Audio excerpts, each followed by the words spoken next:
This is Danielle Mitchell, Assistant Deputy County Attorney with the March 25th, 2025 State Legislative Update. The commissioners were advised that all of the commissioners' proposals have crossed over, with the exception of HB 1359, Charles County Student Bus Transportation Providers, Provider Displacement, and HB 1284, Charles County Governing Bodies of Common Ownership Communities, Member Training. Those bills did not meet the crossover deadline and therefore are highly unlikely to be successful this General Assembly session. The other bills in the Commissioner's proposal package, which are HB 835, Charles County Alcoholic Beverages Baseball Stadium License Alterations, HB 841, Gaming, Charles County Gaming Permit Review Board Repeal, and HB 1283, Charles County Off-Highway Recreational Vehicles Regulation and Enforcement, did meet the crossover deadline and await additional hearings. In addition to the bills included in the Commissioner's proposal package, they also discussed a request from Delegate Fair to participate in a joint press conference to discuss budget decisions impacting Maryland's county governments. This press conference is to be held on Thursday, March 27th, and is intended to address legislative bills that will help mitigate the additional costs to local governments, which are HB 6 and HB 23. The commissioners did discuss HB 6, which authorizes the state's Department of Assessment and Taxation to implement aerial photography and geographical information system software statewide, which comes at a cost to local governments, as well as HB 23, which enables every county to set a differential tax rate for commercial real property, decoupling commercial rates from residential rates and giving the counties more flexibility to raise revenues. These bills were discussed at length amongst the Board of Commissioners. Ultimately, they elected not to participate in the joint press conference. In addition to these bills, the commissioners discussed SB 546, titled Municipal Incorporation, County Commissioners or County Council Required Approval of Referendum Request.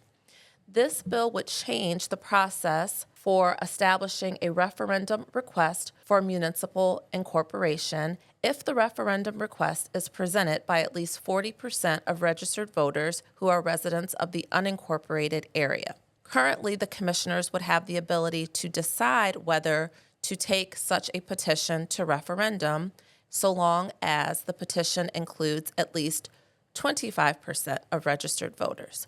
This law would change that to mandate the Board of Commissioners bring a petition to referendum if it includes a 40% threshold of registered voters. In addition, the commissioners discussed HB 503, titled Land Use Regional Housing Infrastructure Gap or Housing for Jobs Act. This bill would require the Maryland Department of Housing and Community Development, along with the Maryland Department of Planning, to establish regional and local housing infrastructure gaps that indicate the number of housing units a region or jurisdiction within it would need to reach a regional jobs to housing ratio of 1.5 or less. When this gap is identified, local jurisdictions would then have an affirmative obligation to expeditiously approve a housing development project, and they may not deny a housing development project without a justification that clearly outweighs the need for housing and is supported by clear and convincing evidence. Currently, Charles County does not have a housing infrastructure gap according to the calculation created by the state of Maryland. However, we will continue to watch this bill closely for potential amendments that would impact Charles County. Lastly, the commissioners discussed HB 1035, titled Public Utilities Electricity Generation Planning, Procurement, Permitting, and Co-location, otherwise known as the Next Generation Energy Act. This bill establishes a procurement process for a minimum of approximately 3,100 megawatts of dispatchable energy generation and a related temporary expedited approval process. It also establishes a ratepayer-funded incentive for new nuclear energy. This bill is intended to help spur clean, carbon-free nuclear power, including development through innovative designs. This bill does have a local effect, as indicated by the fiscal note created by the Department of Legislative Services. It indicates that local government finances and operations, including municipal electric utilities, are significantly affected by the bill.